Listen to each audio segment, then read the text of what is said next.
Agora, nós temos aí uns 20 minutinhos para a meditação. Hoje é quinta-feira. O tempo é escasso, pequeno, né, para nós meditarmos na palavra. Quero expor alguns pontos, alguns tópicos do capítulo 53 do profeta Isaías para a nossa fé hoje. E quero chegar num ponto que eu considero o ponto alto desse texto. E que essa palavra nos alimente, porque nós sabemos que a nossa salvação, ela tem laço histórico. O profeta Isaías, muitos séculos antes de Cristo, já profetizou a vinda do Salvador. E na verdade, eu pedi para os irmãos abrir o capítulo 53, certo? Mas alguns teólogos dizem que o capítulo 53 deveria começar com o versículo 13 do capítulo 52. Então nós vamos ler o finalzinho do 52, para depois entrar no 53. E é interessante, irmãos, que no finalzinho do 52, o servo de Jeová, Jesus é o servo de Jeová. Amém? Amém. Glória a Deus. Glória a Deus. Servo de Jeová, ele é o próprio Jeová. Certo? A Bíblia mostra as duas verdades. Certo? A nossa mente é pequena para entender o mistério da divindade. Mas nós não cremos por entendimento pleno. Nós cremos por revelação. A Bíblia assim nos revela. Amém, irmãos? Glória a Deus. Glória a Deus. É a mesma coisa da Trindade. Você conversa com uma PJ, testemunho de Jeová, e fala assim: olha, eu não creio em Trindade porque não dá para explicar. Mas e daí? Então você não pode crer em Deus também, porque não dá para explicar Deus, né? E outra coisa, nós cremos por revelação. Nós não cremos por total compreensão da nossa mente. Amém, irmãos? Amém. Não que o que nós cremos seja irracional. Não, o que nós cremos também atende a nossa mente, também faz sentido, porque a fé, embora ela transcenda a razão, ela não é irracional, mas ela transcende a capacidade nossa neste tempo da nossa existência, porque a verdade é que nós fomos criados um dia e nós nunca mais deixaremos de existir. Amém? Amém. Os seres humanos são eternos. E glória a Deus por isso. Amém, irmãos? Amém. Somos eternos. E estaremos eternamente com Cristo. Aleluia. A vida eterna. Glória a Deus. E eu imagino que lá na eternidade nós vamos prosseguir em conhecer Deus. Embora diz que lá nós conheceremos assim como nós somos conhecidos. Mas aqui uma parte meu, aqui, eu acredito que Deus, sendo infinito, nós vamos ficar infinitamente desfrutando do conhecimento dele e nunca chegaremos no conhecimento de perscrutá-lo, né, integralmente, inteiramente. Mas esse é um assunto bem mais elevado. A verdade é que Deus é maravilhoso. Amém. A verdade é que Jesus, o servo de Jeová, foi profetizado. E a verdade é que a profecia se cumpriu. Ele veio. E a verdade é que ele cumpriu o propósito. Amém? Amém. Glória a Deus. Glória a Deus. Esse capítulo 53 do profeta Isaías, ele é citado mais de 6 vezes no Novo Testamento. E Jesus aplica ele diretamente para si. Em Lucas 22, 37. Jesus disse assim: olha, convém que em mim se cumpra aquilo que está escrito, daí ele cita, e me contar entre os transgressores. E depois ele termina dizendo: porque tudo que se refere a mim será cumprido. Então ele começa o versículo dizendo: convém que se cumpra em mim, daí aquilo que está escrito, e cita o que está escrito, e depois ele termina falando a mesma coisa da parte que ele falou em cima, certo? Lucas 22, 37. Convém que em mim se cumpra aquilo que está escrito. 2 pontos. Me contar ou me considerar ou me contaram entre os transgressores. E depois ele termina dizendo, porque tudo que se refere a mim, tudo que diz respeito a mim, será cumprido. Amém, irmãos? Amém. Glória a Deus. Ele aplica, e quando ele fala, me contaram entre os transgressores, está citando Isaías. Então Jesus aplica a ele diretamente isso. Amém, irmãos? Amém. Glória a Deus. Amém. Aleluia. Então o servo de Jeová aqui não é Israel, tá? Como os judeus querem. Ai, Pai querido, só pela graça. Oi? Não, sim, mas não é só como os judeus querem que o servo de Jeová é o próprio povo de Israel, não, né? E Jesus, ele é o servo de Jeová e ele é o próprio Jeová, e isso transcende a nossa razão, mas não é irracional, porque isso é revelação. Amém? Amém. A palavra de Deus é para nós autoridade, e é autoridade única. Aleluia. Qualquer dia desse eu vou pregar aqui sobre a Bíblia, mostrando que ela é a única autoridade, certo? Então a palavra de Deus é a única autoridade de fé e prática.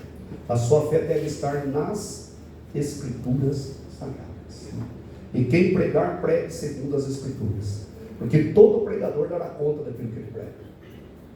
Amém, irmãos? Eu sei da minha responsabilidade e sei o quanto eu sou pequeno no conhecimento das Escrituras, mas sei também que tudo aquilo que eu prego, dentro daquilo que Deus me deu, na revelação que Deus me deu, eu prego plenamente, com consciência limpa de que estou pregando as Escrituras Sagradas. E à medida que elas me ensinarem novas coisas que não vão contradizer as anteriores, porque não se contradizem, a palavra de Deus não se contradiz, à medida que as Escrituras me derem novos conhecimentos, pregarei com mais convicção e com mais autoridade ainda, porque eu sei que essa palavra é bendita e gloriosa. Amém?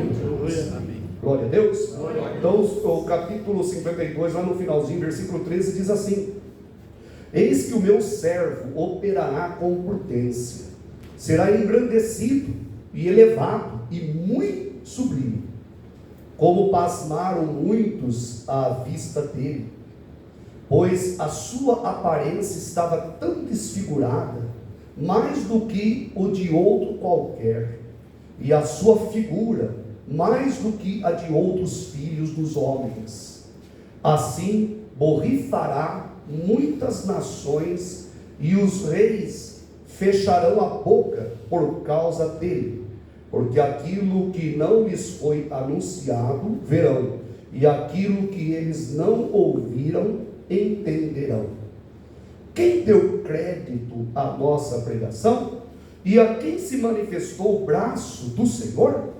Porque foi subindo como renovo perante ele, e como raiz de uma terra seca, não tinha parecer nem formosura, e olhando nós para ele, nenhuma beleza víamos, para que o desejássemos. Era desprezado, e o mais indigno entre os homens, homem de dores, experimentado nos trabalhos, e como um de quem os homens escondiam o rosto. Era desprezado, e não fizemos dele caso algum. Permaneça com o texto aberto, mas eu paro no versículo 3 de propósito. Pode se sentar, em nome de Jesus. Aleluia. O servo de Jeová é apresentado no final do capítulo 52. E depois nós temos o capítulo 53, que nós poderíamos dividi-lo em 4 partes de 3 versículos. São 12 versículos, 3 vezes 4, 12. Em cada uma dessas partes, nós vemos um aspecto desse servo de Jeová, de Jesus Cristo, o Deus Todo-Poderoso e Santo. Mas eu quero dizer, antes de continuar, que esse servo de Jeová está aqui nesta noite. Aleluia. E que ele é o mesmo ontem, hoje será o mesmo eternamente. E que evangelho só é evangelho pleno se o evangelho anunciar que Jesus Cristo não muda. E se Ele não muda, Ele cura. Se Ele não muda, Ele liberta. Se Ele não muda, Ele salva. Se Ele não muda, Ele se faz presente. Se Ele não muda, Ele está aqui. Aleluia! Se Ele não muda, Ele lança os demônios por terra, como sempre lançou. Se Ele não muda, Ele voltará. Se Ele não muda, Ele vai ressuscitar os mortos. Porque Ele é o Senhor da glória, o Deus todo-poderoso e santo. E isso é maravilhoso, isso é glorioso. E o capítulo 53, depois da apresentação do servo, os 3 primeiros versículos vão falar da sua vida, da sua caminhada terrena. E a palavra de Deus mostra que ele foi subindo como um renovo perante ele, como uma raiz de uma terra seca. Não tinha parecer, nem formosura, e olhando para ele, nenhuma beleza poderia ser contemplada, para que ele fosse desejado. Ele era desprezado. Irmãos, o caminhar terreno de Jesus foi um caminhar lindo e glorioso. Os homens não perceberam a vida perfeita de um ser humano.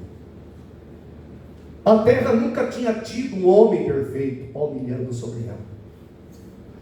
A terra, o planeta Terra, a terra, já tinha tido grandes vultos, dos quais Hebreus diz que o mundo não era digno. Homens do passado, que o autor aos Hebreus diz que o mundo não era digno de ter tido esses homens palmilhando, andando por este mundo. Mas teve uma alma perfeita. Aleluia. Teve um homem grande. Teve um homem santo. E as pessoas não perceberam a formosura dele. Não só a formosura física, mas não perceberam a beleza das palavras, a lindeza das palavras que saíam dos seus lábios, dos seus santos lábios. Palavras de vida eterna. E isto que eu estou dizendo, que palavras de vida eterna, foi o que Pedro na confissão diz: só tu tens palavras de vida eterna. Alguns, como Pedro, conseguiram contemplar isso. João até vai dizer que nós tocamos, apalpamos o verbo. Aleluia! Isso é magnífico, isso é glorioso, isso é santo. Os 3 primeiros versículos desses blocos de 4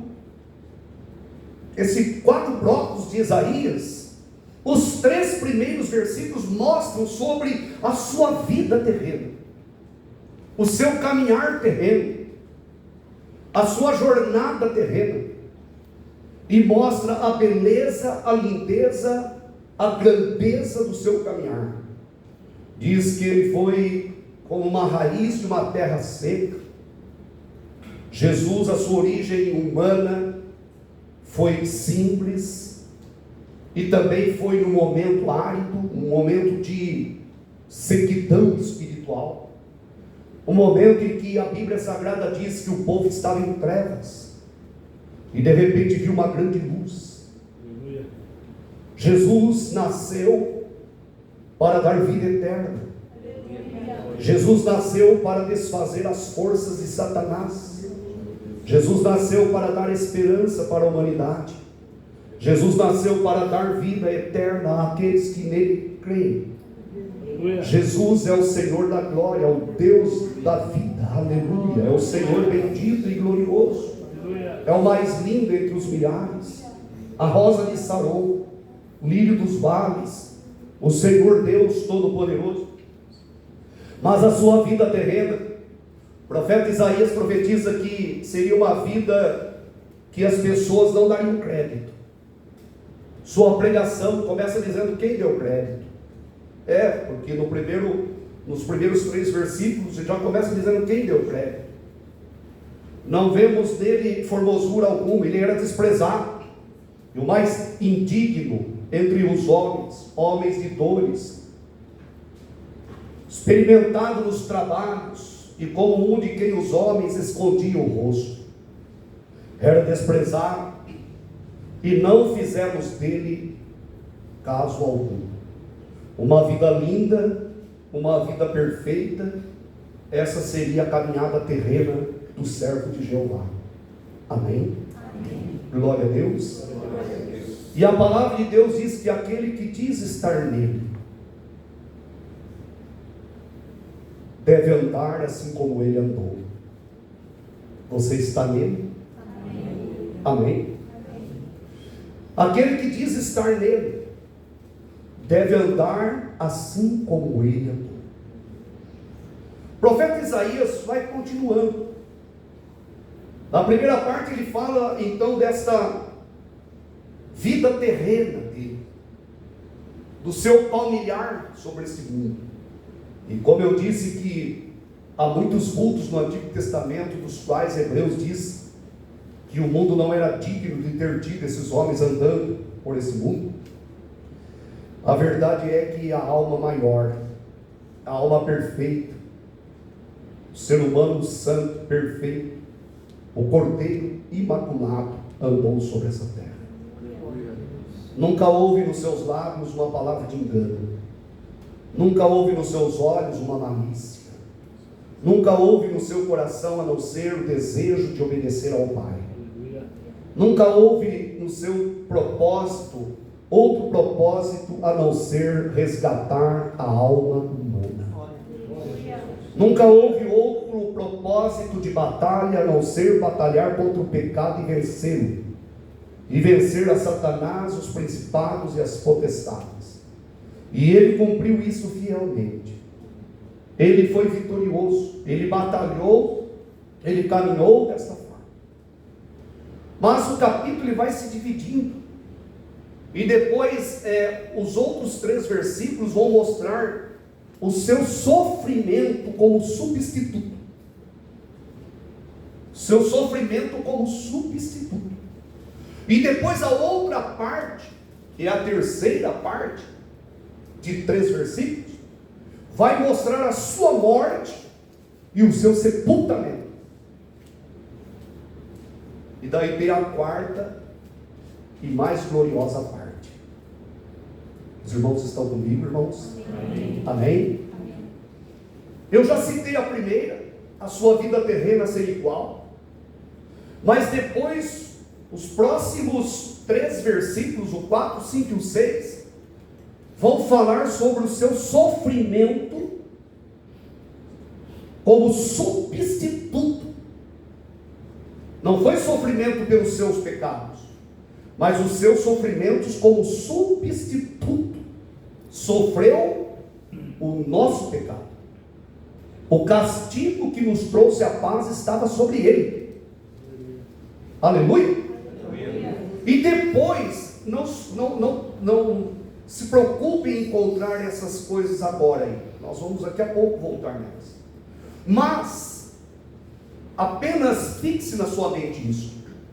Depois de falar sobre o seu sofrimento como substituto, o profeta vai falar também da sua morte e do seu sepultamento.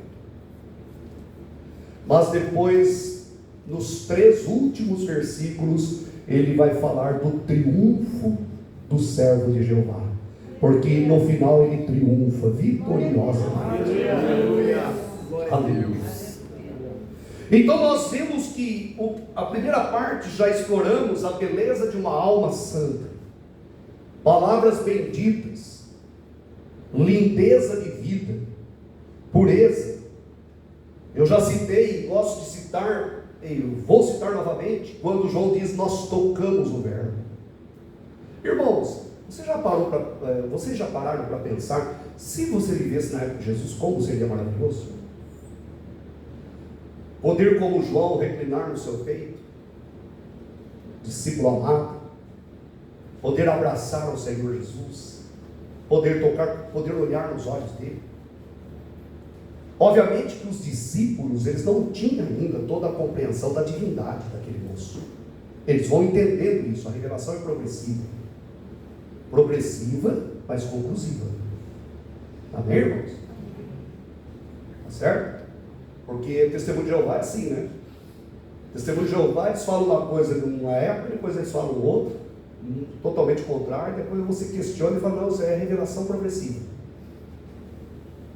Eu falo porque eu sou quase especialista em testemunho de Jeová. Estudei tanto sobre testemunho de Jeová. Eu fui até no Salão do Reino fazer pesquisa, quando eu era seminarista em São Paulo. O professor designou, eu falei, eu vou lá fazer. Entrei a paisana lá, não sou testemunho de Jeová, não. Sentei lá, fazendo pesquisa para depois apresentar. Mas, você mostra o ensino deles errado aqui, um ensino aqui, aliás, depois uma contradição aqui, só não, isso é revelação progressiva. E daí tem uma apostila linda, maravilhosa que eu tenho, e você não tem. O azar é seu, porque eu tenho. Certo? Tem uma apostila maravilhosa, intitulada Revelação Progressiva ou Tapeação Progressiva. E os teólogos descascam as testemunhas de Jeová, mostrando que na verdade foram tapeações, tapeando o povo. Tapeação progressiva. Vai tapeando os outros, vai enganando os outros, um engano progressivo. A palavra de Deus, até ao Apocalipse, é uma revelação progressiva. Amém, irmãos? Deus vai progressivamente se revelando. Mas quando chega em Apocalipse, a revelação é conclusiva. Glória a Deus. Aleluia. Por que a Bíblia Sagrada é a única regra de fé e prática? Os católicos também dizem que não, mas as tradições, nós seguimos tradições, porque Paulo fala também de tradições. Paulo cita a palavra tradições. Sim, irmãos, no primeiro século, o cânon sagrado ainda não estava pronto. Tudo estava sendo formado. Mas a partir do momento que chegou o Apocalipse, cale-se todos os olhos. A partir dali, é a palavra de Deus. Amém, irmãos? Amém. O que foi escrito no século II pode ser importante, mas não é escritura. O que foi escrito no século III pode ser importante, mas não é escritura. Amém? Nenhum escrito tem autoridade de revelação divina, não tem autoridade. Aliás, os escritos eram interpretações das escrituras. E os homens interpretavam. Então, acertavam, erravam, enfim. Exatamente, praticavam erros na interpretação, mas o aferidor, a autoridade continuava sendo as escrituras, do Gênesis ao Apocalipse. Amém, irmãos? Amém. Não do Gênesis aos pais da igreja, não, do Gênesis ao Apocalipse. Palavra plena, gloriosa, como disse Paulo, aquilo que está escrito, ninguém fale além daquilo que está escrito. E o que está escrito é Gênesis, Apocalipse. Glória a Deus. Você ama isso? É interessante a história da igreja. Eu tive o privilégio de estudar a história da igreja e quero pregar e ensinar sobre a história da igreja. Inclusive no nosso curso de segunda-feira, curso teológico, chegaremos na apostila sobre a história da igreja. Aí vai ser lindo. Será lindo estudar, os anais da igreja. E sabemos a importância da igreja. Sabemos a importância dos escritos, mas nenhum escrito tem autoridade escriturística para nós. Amém? Amém. Glória a Deus, irmãos. A Bíblia Sagrada tem autoridade. Aleluia. Glória a Deus. Vamos voltar para o texto. Vamos voltar para o texto, senão o pastor fala, mas hoje é culto de libertação, o pastor falou que tem que pregar rápido. E o pastor está falando tanta coisa e eu estou querendo receber oração, pastor. Quero oração hoje, pastor. Hoje eu vim para receber oração. Pastor, terça-feira eu vim para orar. Hoje eu vim para receber oração. Está certo? Glória a Deus por isso. O Evangelho é pleno. O Evangelho contempla tudo. E eu quero orar por você hoje. Porque eu creio na cura. Creio na libertação. Eu creio que Jesus visita a pessoa. Eu creio que Jesus abre portas. Sabe por quê? Porque Ele é o servo de Jeová. E nele se cumpriu tudo. Amém? Glória a Deus. Então, no segundo bloco dos 3 versículos, dos 4 blocos de 3 versículos, então vai falar sobre o sofrimento dele como substituto. Jesus não sofreu pelos seus pecados, ele sofreu pelos meus pecados. Amém? Glória a Deus, irmãos. Amém? Jesus não sofreu pelos seus pecados, pelos pecados dele, mas ele sofreu pelos meus pecados, pelos nossos pecados. Então o texto diz assim: verdadeiramente ele tomou sobre si as nossas enfermidades e as nossas dores levou sobre si, e nós o reputamos por aflito, ferido de Deus e oprimido. Mas ele foi ferido pelas nossas transgressões e moído pelas nossas iniquidades. O castigo que nos traz a paz estava sobre ele, e pelas suas pisaduras fomos sarados. Todos nós andamos desgarrados como ovelhas, cada um se desviava pelo seu caminho, mas o Senhor fez cair sobre quem? Sobre ele a iniquidade de nós todos. Sofrimento como substituto. Amém, irmãos? Glória a Deus. O castigo que nos trouxe a paz estava sobre ele. Sabia que a paz que nós temos não foi uma paz gratuita. Teve que ter um castigo correspondente. Jesus sofreu a penalidade dos nossos pecados para que nós tivéssemos paz. Então, se a paz reina dentro do seu coração, glorifique a Deus. Amém? Se o Espírito Santo já gerou esta paz dentro do seu coração, valorize isso, seja fiel a Ele até o fim. Vale a pena. Amém, irmãos? Não vale a pena? Vale a pena caminhar com Ele? A paz que o mundo não tem, a paz que o mundo não conhece. Jesus mesmo disse: deixo-vos a paz, a minha paz vos dou, não vou lá dou como o mundo a dá. Então a paz dele é gloriosa, mas o castigo que nos trouxe a paz não veio do nada, a paz não veio gratuitamente, ela é gratuita para nós no sentido de nós não termos que pagar por ela, mas ela não foi gratuita para Jesus, ela foi um preço muito alto. A graça é de graça para nós, mas para Deus a graça foi um preço infinito, e portanto só um ser infinito poderia pagar por algo infinito, porque se cada pecado tem consequências eternas, imagine bilhões, trilhões de pecados tendo consequências eternas. Mas Jesus morreu os nossos pecados, levou sobre si os nossos pecados. Aleluia. Aleluia. Se fez maldito por nós, foi levantado no madeiro. Aleluia. Mas ele venceu a morte. Aleluia. E porque ele vive, eu posso crer no amanhã. É o que nós cantamos hoje. Porque ele vive, eu posso crer no amanhã. E no amanhã, esse cântico que eu entendo, que não é o amanhã só, hoje é quinta, amanhã é sexta-feira, semana que vem, sim, também, mas o amanhã no sentido do porvir, no sentido da eternidade. Eu posso crer no amanhã, eu posso crer que a minha eternidade está nele. Aleluia. Glória a Deus, Ele é a vida eterna. Jesus é a vida eterna que o mundo não conhece. Jesus é a vida eterna que o mundo não conhece. O mundo jaz na morte, o mundo jaz no maligno, mas Jesus é a vida eterna, e a igreja está em Jesus. Aleluia. Nós estamos em Jesus, nós fomos enxertados nele, e dele recebemos vida. Aleluia. A vida dele engoliu a nossa morte, neutralizou a nossa morte, drenou a nossa morte, lançou para fora a nossa morte, aleluia, e nos deu alegria e uma paz gloriosa. E esta paz advém de um castigo que não tem tamanho, um castigo que a mente humana não é capaz de mensurar, um castigo que só Ele sabe o preço que Ele pagou. Mas Jesus morreu, e os seus sofrimentos foram não por conta dos seus pecados, porque ele não tinha, mas por conta dos meus pecados, por conta dos nossos pecados, por conta dos pecados de Israel e por conta dos pecados de toda a humanidade.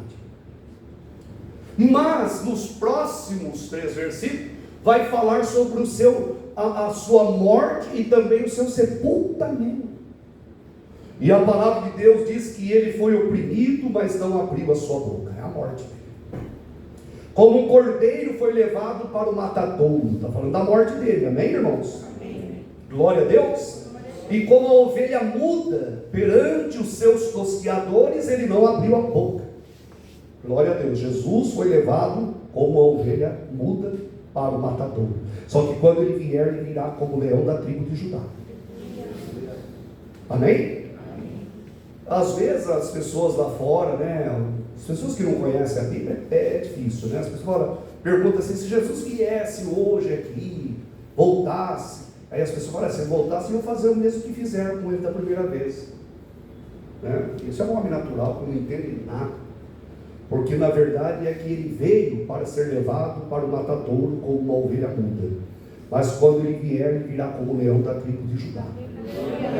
Jesus virá como Rei dos Reis, Senhor dos Senhores. Ele vem para arrebatar a igreja, porque antes dele reinar sobre toda a terra, ele quer um casamento. Ele comprou uma noiva, está ansioso para casar. Casar é bom, é uma bênção, não é? É uma bênção? Os casados é uma bênção casar. Glória a Deus. Aleluia. Jesus quer casar com a noiva. Então ele vem, arrebata a igreja, vai para as bodas, 7 anos de festa, o maior casamento da história, 7 anos de festa. É muita festa, não é, irmãos? Glória a Deus. E depois ele volta para reinar sobre toda a terra. E ele não vem mais como cordeiro para ser levado para o matadouro, mas ele vem como Rei dos Reis e Senhor dos Senhores. E ele vai reinar com cetro de ferro. Significa o quê? Tolerância zero. Acabar a corrupção. Pode ter certeza. Master não vai ter mais. Vai acabar com a corrupção. Não vai. Tolerância zero. Porque além de poder, ele tem onisciência. Ele tem capacidade. Como um ser divino, ele vai reger sobre toda a terra. E tem uma surpresa maravilhosa: nós vamos reinar com ele. Aleluia. Só que tem um detalhe: se com ele padecemos. O pastor aí destravou. Se com ele padecemos, com ele também reinaremos. Amém? Glória a Deus. Vale a pena padecer com Cristo, irmãos? Nós padecemos muitas vezes lutas, muitas vezes a abstinência de coisas que o mundo tenta oferecer para nós, como atrativos, mas quando o mundo apresenta, nós dizemos: olha, mundo, Jesus é muito mais lindo do que tudo isso. Não troco a minha bênção da primogenitura por um prato de lentilha. Não sou profano. Irmãos, tem pessoas que são tão profanas, tem pessoas que por picuinhas, a pessoa deixa o evangelho. Sabia? Deixa a igreja, seja a nossa, seja uma outra, deixa as igrejas, deixa a comunhão por pequeníssimas coisas. Pessoas que têm um coração totalmente ingrato. E tem pessoas que às vezes não se firmam com Deus porque dizem: eu estava na igreja e sofri uma decepção. Na CBD, graças a Deus, que não tem como a pessoa sofrer uma decepção, a não ser que ela se decepcione com essa doutrina. Porque nós não damos ocasião para isso. Quer seja na vida, quer seja na administração, na teologia, no exemplo de vida, procuramos viver uma vida que inspire as pessoas. Mas, mesmo que a pessoa tenha tido alguma experiência dolorida em algum ambiente, ela não pode vingar em Jesus. Eu não quero mais Jesus por causa disso. Alguém me deu um tapa, eu vou lá com um tapa em Jesus. Nem na própria pessoa deveria dar, porque a palavra de Deus fala que não pode vingar, muito menos vingar em Cristo. Mas quando uma pessoa por picuinha, ela deixa o Evangelho, é porque ela não entendeu ainda a riqueza gloriosa que é o Evangelho. O Evangelho profetizado aqui por Isaías, o Evangelho maravilhoso, bendito. E diz a palavra de Deus então que, continuando aí para nós terminarmos, ele foi levado perante os seus tosqueadores, ele não abriu a boca, da opressão e do juízo foi tirado, e quem contará o tempo da sua vida? Porquanto foi cortado da terra dos viventes, e pela transgressão do meu povo foi ele atingido. E puseram a sua sepultura, essa parte fala da morte e sepultura, a sua sepultura com os ímpios, e com o rico na sua morte, porquanto nunca fez injustiça, nem houve engano na sua boca. Aleluia. Amém? Diga graças a Deus. Graças a Deus. Nós não vamos terminar, porque eu preciso terminar outra parte. Porque a outra parte desse servo de Jeová, que é a parte mais linda, que são os 3 últimos versículos, que vão mostrar o quê? A vida terrena dele foi mostrada, o sofrimento dele como substituto foi mostrado, a morte e a sepultura dele foram mostradas, mas os próximos 3 versículos mostram o triunfo dele. Ele vai triunfar. Ele vai vencer. Ele vai ter o triunfo. Mas um triunfo não antes da morte. Sabe por quê? Porque está escrito em João 12:24, que se o grão de trigo cair na terra e ficar só, não produzirá, ficará ali sem produção. Mas se ele morrer, dará muitos frutos. E esta passagem aplica-se a Jesus Cristo. Se o grão de trigo, João 12:24, cair na terra e ficar ali, ou melhor, cair na terra e não morrer, fica só. Agora sim eu citei perfeitamente o texto. Se o grão de trigo cair na terra e não morrer, fica só. Mas se morrer, produzirá muitos frutos. E a palavra de Deus diz que Jesus morreu e ele produziu muitos frutos. Aleluia. Eu sou fruto da obra dele. Você é fruto da obra dele. Milhares e milhares e milhares de almas que vão compor a creia amada na eternidade, aleluia, são frutos da obra dele, aleluia. E está escrito então que ele verá, ele contemplará a obra da sua mão, da sua alma, aliás, e ele ficará satisfeito. Sabia que há um esforço pelas almas? O diabo envia os seus esforços, e muitas pessoas serão fruto do esforço de Satanás. Porque Satanás não está matando? Está matando ou não está, irmãos? Quando uma alma é matada, assassinada pelo diabo, o diabo ganhou aquela alma. Parece pesado isso, mas há uma disputa. Parece pesado? É pesadíssimo. Há uma disputa pelas almas. O diabo veio para matar, roubar e destruir. O diabo não quer ir sozinho para o inferno. O diabo quer levar o maior número de pessoas junto a ele no inferno, não para reinar sobre elas, porque o diabo nunca reinará no inferno. O diabo será atormentado de dia e de noite pelos séculos dos séculos, está escrito na palavra de Deus. Mas como ele odeia, como ele é o arqui-inimigo de Deus, como ele tem ódio, ele é um ser odioso, e ele é o pai da mentira, a mentira nasceu nele, a iniquidade nasceu nele. Quando se estuda onde nasceu o pecado nasceu dentro de um coração, e o coração de um ser chamado Lúcifer, e o pecado nasceu ali dentro, nasceu dentro do coração dele, e ele é matador, mas Jesus também verá o fruto da sua alma e ficará satisfeito, aleluia. Jesus sabe também que ele morreu na cruz e triunfou, e portanto eu sou fruto desta obra.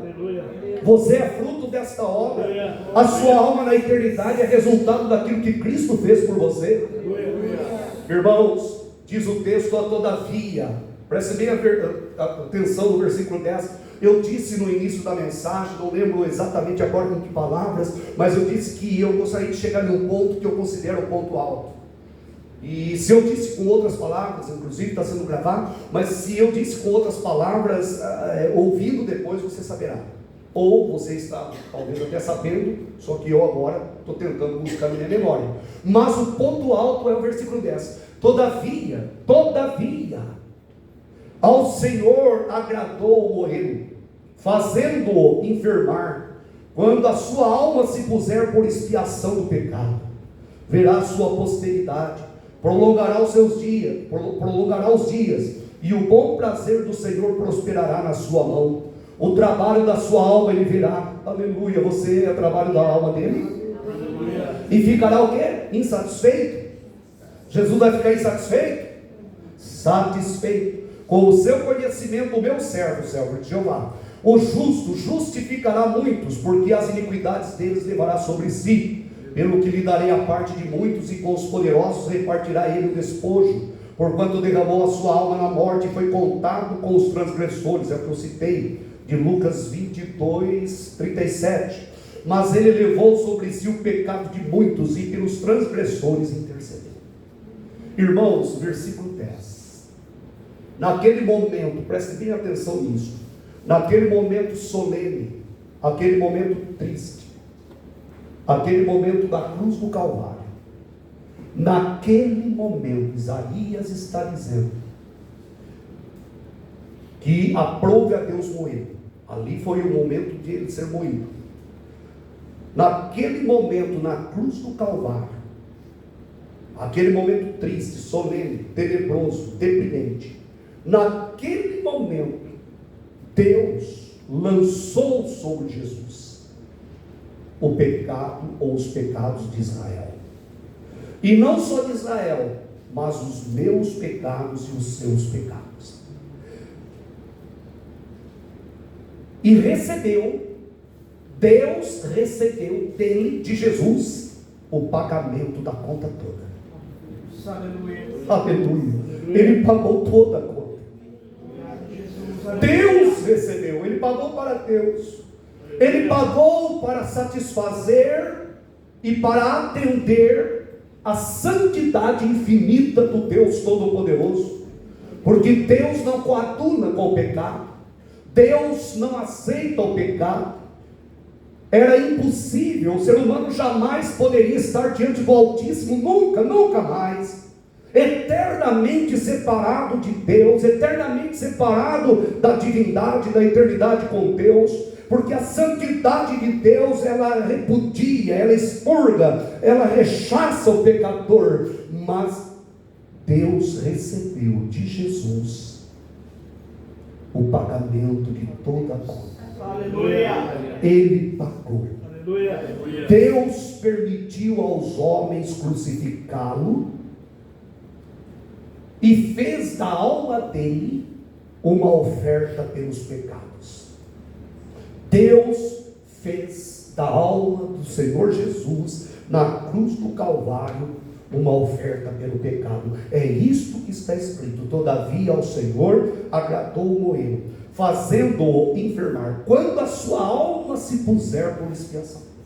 É a sua alma ali. Quando os homens o crucificaram, a alma de Jesus foi colocada como oferta pelo pecado. E oferta o quê? Oferta perfeita. Amém, meus irmãos? Amém. Diga graças a Deus. Graças a Deus. Os homens do passado ofereciam oferta pelos pecados. E aquelas ofertas de animais eram válidas, porque elas eram ineficazes. Né? Mas elas eram válidas até que a oferta perfeita chegasse. Elas eram válidas como tipo, como símbolo, como apontamento daquilo que ele derramaria a sua alma para fazer uma expiação plena e perfeita. E a palavra de Deus diz que esse servo triunfou. Amém, irmãos? Diga graças a Deus. Graças a Deus. Você se alegra por saber que você está nesse texto também? Glória a Deus. Glória a Deus. Você se vê nesse texto? Então, olhe de novo. Ai, o pastor falou que eu estou nesse texto. Onde eu estou aqui? Eu sei onde eu estou aqui. Você sabe onde você está? Você está nessa parte aqui, ó. Que ele verá o trabalho da sua alma e ficará satisfeito. Amém? Satanás esforçou para te matar, mas Jesus esforçou e te salvou. Glória a Deus. Aleluia. Amém? Glória a Deus. Muitas pessoas aqui podem até testificar, olha, literalmente, fisicamente falando, eu teria sido morto já pelo diabo. E todos nós seríamos mortos pelos pecados e vitimados pelo inimigo. Mas Jesus se pôs, a sua alma se pôs por expiação dos nossos pecados, e nós temos a vida eterna, porque afinal de contas, o servo de Jeová triunfou. Aleluia. Ele venceu a morte, porque ele vive, eu posso crer. Dê uma salva de palmas para o Senhor Jesus. Aplauda ele, Pai.